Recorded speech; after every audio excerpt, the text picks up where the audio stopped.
Have you guys seen it? Have you guys seen it? Meghan Markle has done two things this holiday season. And no, it's not finally learning how to be relatable. First, she has started running ads on Meta for her holiday collection because nothing says luxury lifestyle brand like a Facebook ad targeting your aunt or yourself anywhere around this USA or the world. And second, drum roll, please. She somehow landed herself on Oprah's Favorite Things. And this is the one I'm a little bit intrigued by. Now, before anyone gets too excited, let's take a little time machine trip, shall we? Let's get started.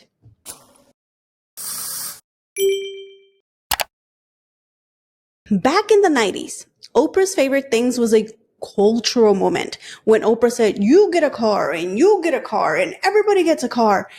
People lost their minds. You were watching, wishing that you were in the audience. That segment wasn't just television. It was pure serotonin for America.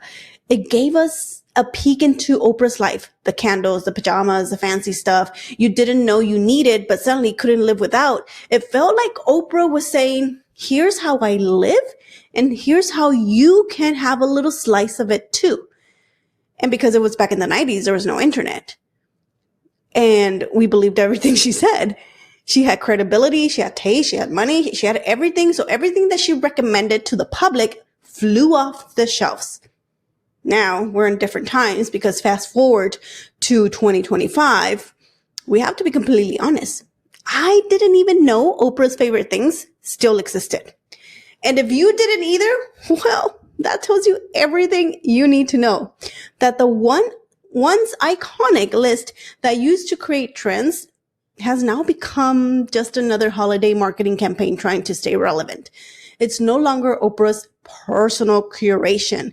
It's more like a PR pay to play situation with a celebrity nostalgia stamp on it. And that's pretty much it. It's kind of like influencer sponsored stuff, you know? You click, you buy, she gets something. And that's what Oprah's favorite list has become now. Things no longer fly off the shelf. Now, and I'm just going to speak from my experience because with my background broadcasting experience, I can tell you exactly how these things evolve. What probably started as a cute holiday segment brainstorm for her show, let's have an Oprah share her favorite ideas, turned into a yearly brand machine. Over time, as Oprah's empire grew, her personal involvement pretty much lessened. The segment took a new form. Brands probably started pitching their products. Publicists sent samples because we know how that works nowadays with YouTube and influencers being very public and transparent. PR teams probably negotiate placement for her list now. And if you're famous or friends with Oprah or live where Oprah lives, well, congratulations. You're probably suddenly on her favorite things as well. And at this point, it's hard to know whether the list is a PR genuine recommendation or well-placed PR favors. Because I'll be honest, this is my pure speculation. I think you can either apply or partner your way into the list. And it's no longer favorites, it's now sponsored. Now, my biggest question when I saw this, I was like, why would Oprah let Meghan Markle in after such embarrassment? And that's the juicy part of this. Why would Oprah allow this? Because Meghan Markle and Harry royally embarrassed her, allowed Meghan to be part of her list. Now, if you don't remember, let me recall this for you. Oprah gave Meghan and Harry the most high-profile interview of the decade, the bombshell one, the one after they left Megxit, the one that made Oprah memes go viral, and she immediately deleted the interview and it cannot be found anywhere. And after all that controversy, the backlash, and the inconsistencies that came later, Oprah's credibility took a huge hit. So why include Meghan now?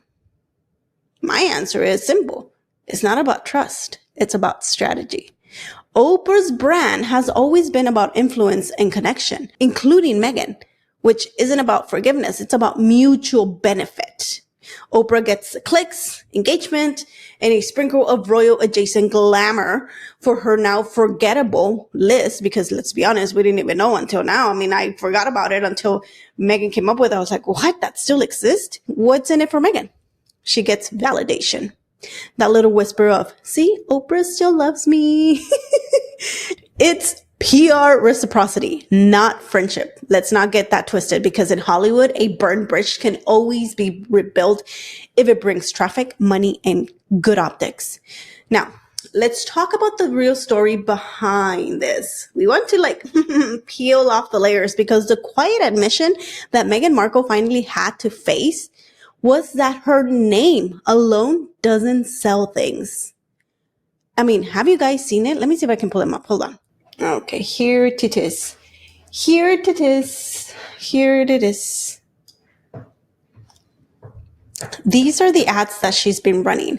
She has this ad, and then she has this ad, and then this one.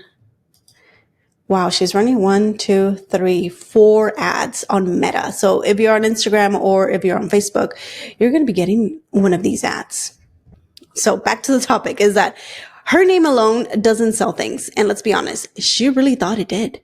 For years, she operated under this illusion that her title, her Duchess status, her glossy PR machines was enough to make people run to buy whatever she touched, from the podcast to the Netflix docuseries to the jam that was supposed to be to capture California sunshine in a jar. Spoiler, it did not. And the public has spoken loud and clear. And you know what? I think she's noticed that nothing has equaled sales for her. Nothing is making people go to her website and buy. Because what Meghan hasn't grasped, or maybe she has, is that attention is not admiration, and clicks do not convert when people don't trust you. She still is holding on to I don't know what, because people don't trust her. So after realizing that her store wasn't selling out within minutes of restock, she probably called Oprah to be on Oprah's list and spammed us with Meta ads. And to be on Oprah's list of things was just for her to have a feel good about her jam in business. Let's call this what she thinks it is, like a stamp of credibility. Like, see, I'm on Oprah's Favorite Things. I'm like, Oprah's Favorite Things still exist? Okay, girlfriend. But I digress. What better way to pretend that you've made it than by clinging onto something that used to mean something? And she tends to do this over and over again. She tries to ride the coattails of other people, because Oprah's Favorite Things used to be the moment. Now it's just another nostalgic holiday list that pops up for a week and vanishes into influencer void. Honestly, I didn't even know it existed.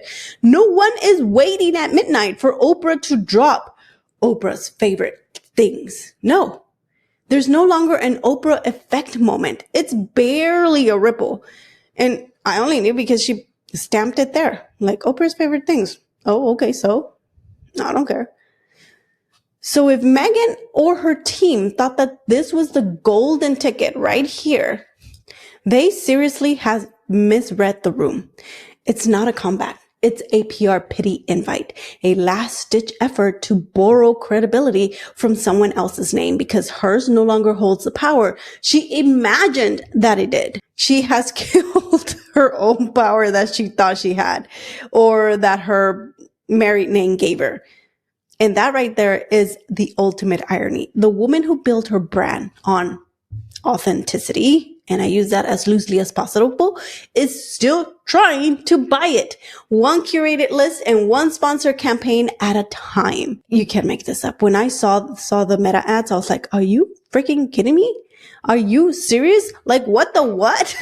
So what can we creators learn from this? Because something used to hold power doesn't mean it still does. Reputation, like branding, expires if it isn't refreshed with authenticity. And Oprah, just like Meghan, has taken many hits, because Oprah's Favorite Things used to mean something to people. Now it's more like an influencer link in bio. That's pretty much what it is. And Meghan, oh, poor Meghan, she's still chasing validation through the legacy media instead of letting her actual work speak for itself. But then again, she doesn't really work, so Who am I to say, right? If all else fails, at least she's consistent. Consistently predictable, consistently performative, and consistently late to every trend she tries to join. So if we look at the ads right here, let's go to the very first one. Now she has 3 types of ads. This first one is on the table being used with the packet right there. That way you can see how you're going to get it, right? Which cute, okay, but a little bit messy. Like I could barely make out where it's at. This one, the wild honey. I like it because you are completely focused on it, but I think there's, and this might be just me, it's almost getting cut off here. You see here how they didn't cut any of this off? And here it did. So I'm like, maybe it's just me. I'm like nitpicking, but still. I'm like, okay, this one's much better. Then if you go over here, when you click on here, you go shop. Oh yeah, this one. This one was probably my favorite ad because it looks very Christmassy. Even though she doesn't use the word Christmas, I'm like, why? Oh, that's right. You're probably a witch, but still. So when you actually click on Shop My, it goes into this. It's stamped with as featured on Oprah's Favorite Things. Stamped. That's what she wanted. She wanted a little stamp there. She wanted some sort of validation, and that's why it's there. So let me know in the comment section below if you guys have seen her ads. What do you think about them? Because as always, I love reading your comments in the comment section below. Thank you very much for watching. And don't forget to subscribe before you leave. And I will see you in the next one. Bye.